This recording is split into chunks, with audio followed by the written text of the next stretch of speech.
திருச்சி மாவட்டம் ஒரு சிறிய கிராமம். அந்த கிராமத்தில் ஒரு பழைய கிணறு ஒன்று இருந்துச்சு. அந்த கிணற்ற எல்லாரும் பேய் கிணறுன்னு சொல்லுவாங்க. ஆனால் ஊரில் இருக்கிற யாருக்கும் அதோட உண்மையான காரணம் என்னன்னு தெரியாது. ஒரு நாள் பூஜா என்ற 10வது படிக்கும் மாணவி விடுமுறைக்கு அவங்க தாத்தா வீட்டுக்கு அந்த கிராமத்துக்கு வந்திருந்தா.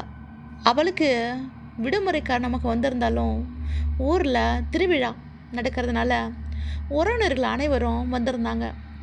அந்த வந்திருந்த உறவினர்கள்லேருந்து இவ வயசில் இருக்கிற பிள்ளைங்க ஒரு 4 பிள்ளைங்க இருந்தாங்க. இவ ஊருக்கு போனதும் போர் அடிக்குமே அப்படின்னு நினச்சவ இவ வயசில் ஒரு 4 பிள்ளைங்களை பார்த்ததும் இவ பயங்கர குஷி ஆகிடுறா. எல்லாரு கூடயும் போயிட்டு ரொம்ப ரொம்ப க்ளோஸ் ஆகிடுறா. போயிட்டு எல்லாரு கூடயும் பேசிட்டு விளையாடிட்டு இருக்கும்போது தான் அந்த திருவிழாவுக்கு வந்திருந்த உறவினர்கள் எல்லாரும், அப்புறம் அந்த ஊரில் இருந்த பெரியவர்களும், பசங்களா அந்த பக்கம் போகாதீங்க, அங்கே கிணறு ரொம்ப மோசமான கிணறு, அது உங்களை பழி வாங்கிடும், அதனால அந்த பக்கம் போகாதீங்க, அது பேய் கிணறு, ரொம்ப பாலடைஞ்ச கிணறு அப்படின்னு சொல்லிட்டு பயங்கரமாக எச்சரித்தாங்க. இந்த பிள்ளைங்க எல்லாரும் அந்த பெரியவங்க சொன்னதை கேட்டதும் பயங்கரமாக கலகலன்னு சிரிக்கிறாங்க.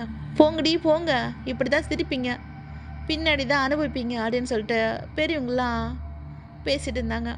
எல்லாரும் பேசி முடிச்சுட்டு இரவை சாப்பிட்டுட்டு எல்லாரும் நிம்மதியாக தூங்குனாங்க.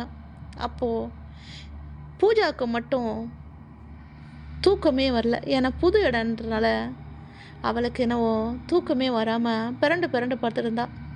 அப்போது வெளியே போயிட்டு பார்க்கலாம் அப்படின்னு தூக்கம் வராதனால டெரஸில் வந்துட்டு வேடிக்கை பார்த்துட்ருக்கா. அந்த சமயம் அவள் பேரை சொல்லி யாரோ கூப்பிடுற மாதிரி அந்த கிணத்து பக்கம் இருந்து சத்தம் கேட்குது. அது கூப்பிடுறதுன்னா யாரோ அழுவுற மாதிரி ஒரு பொண்ணுடைய குரல் கேட்குது. அதுவும் இவளுக்கு ரொம்ப பரிச்சயமான குரல் மாதிரி இருக்குது. இவ ஊர்லேருந்து வந்ததும் அந்த பொண்ணுங்க கூட பேசி விளையாடிட்டு இருந்தா இல்லையா, அந்த பொண்ணுங்களோட குரல் மாதிரி கேட்குது. இவளுக்கா போகலாமா வேண்டாமா, பெரியவங்களாம் வர அந்த பக்கம் போகக்கூடாது சொன்னாங்களே அப்படின்னு நினச்சாலும் இவளுக்கு பெருசாக பேய் மேலெல்லாம் நம்பிக்கை இல்லை. ஸோ அதனால் என்ன ஆகுது பார்த்துடலாம் அப்படின்னு சொல்லிட்டு டார்ச் லைட்டை எடுத்துகிட்டு அந்த கிணறு பக்கம் நோக்கி நடக்க ஆரம்பிக்கிறா. அந்த கிணறு அதை ஊரை விட்டு ரொம்ப தள்ளியெல்லாம் கிடையாது, வீடுங்க இருக்கிற பகுதியிலே தான் அந்த கிணறு இருக்குது. அதை பயங்கரமாக அந்த பக்கம் போகாத மாதிரி முள்ளெல்லாம் போட்டு வச்சுருக்காங்க, யார் அந்த பக்கம் போயிடக்கூடாது அப்படின்ட்டு. அதனால் இவளுக்கு தைரியம் ஜாஸ்தின்றதுனால அதெல்லாம் முள்ளெல்லாம் தூக்கி போட்டுட்டு இவ போக ஆரம்பிக்கிறா. ஆனால் அந்த கிணத்த கிட்ட போய் பார்க்கும்போது தான் தெரியுது, அந்த கிணத்த சுற்றியும் பயங்கரமாக செடியெல்லாம் வளர்ந்து போயிருக்கு.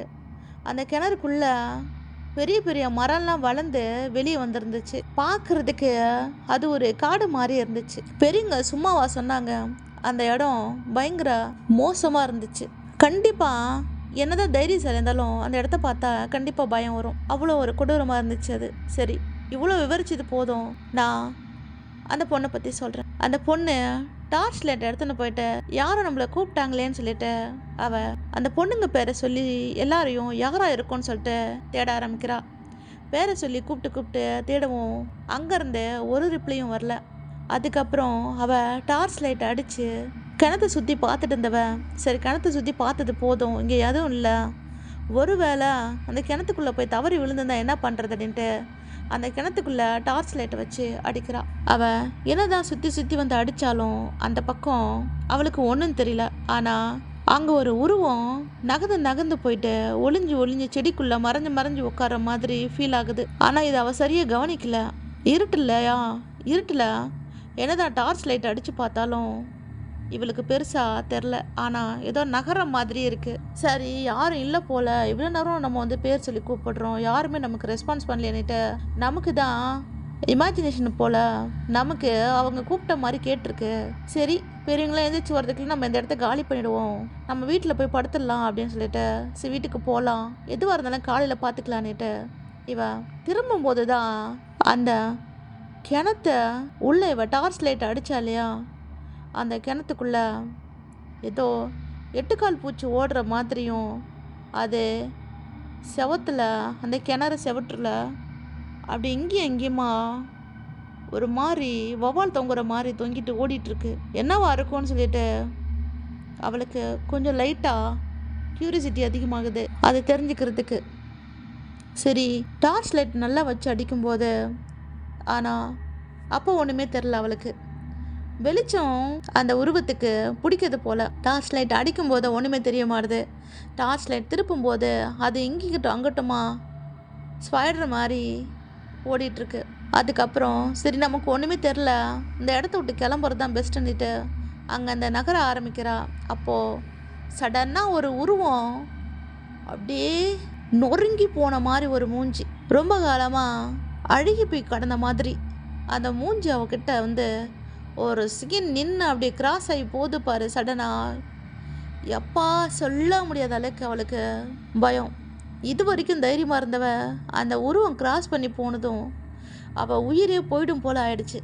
நெஞ்சு பிடிச்சிட்டு அங்கே விழுந்துருவா போல், விழுந்தா என்ன ஆகுமோன்னுட்டு பயத்தில் அங்கேருந்து ஒரு ஓட்டம் பிடிக்கிறா. அம்மா அப்படின்னு சொல்லிட்டு கத்திட்டே ஓடனவ வீட்டுக்குள்ளே போயிட்டு கதவை டமால் டமால் உடச்சி எல்லாரையும் கத்தி எழுப்புறா. எல்லாரும் என்னாச்சுன்னு சொல்லிட்டு ஓடி வந்து அந்த பொண்ணை ஓடி வந்து கட்டி பிடிச்சிக்கிறாங்க. அந்த பொண்ணு அதுக்கப்புறம் நடந்ததை வந்துட்டு சொல்கிறா. எதுவும் சொல்ல வேணாம், காலையில் சொல்லு வா அப்படின்னு சொல்லிட்டு அந்த பொண்ணை படுத்து சொல்லி தூங்க வைக்கிறாங்க. அவள் நைட்டு ஃபுல்லாக தூங்காமல் இருந்தாலும் என்னவோ தெரில, பயத்தில் காலையில் விடிஞ்சதுக்கப்புறமும் தூங்கிட்டு இருக்கா. பெரியவங்களாம் எழுந்திரிச்சிட்டாங்க. இதை சும்மா விடக்கூடாது, ஏன்னா இந்த மாதிரி ஒருத்தங்க 2 பேரில் இது நிறைய பேருக்கு இந்த மாதிரி அமானுஷம் நடந்திருக்கு.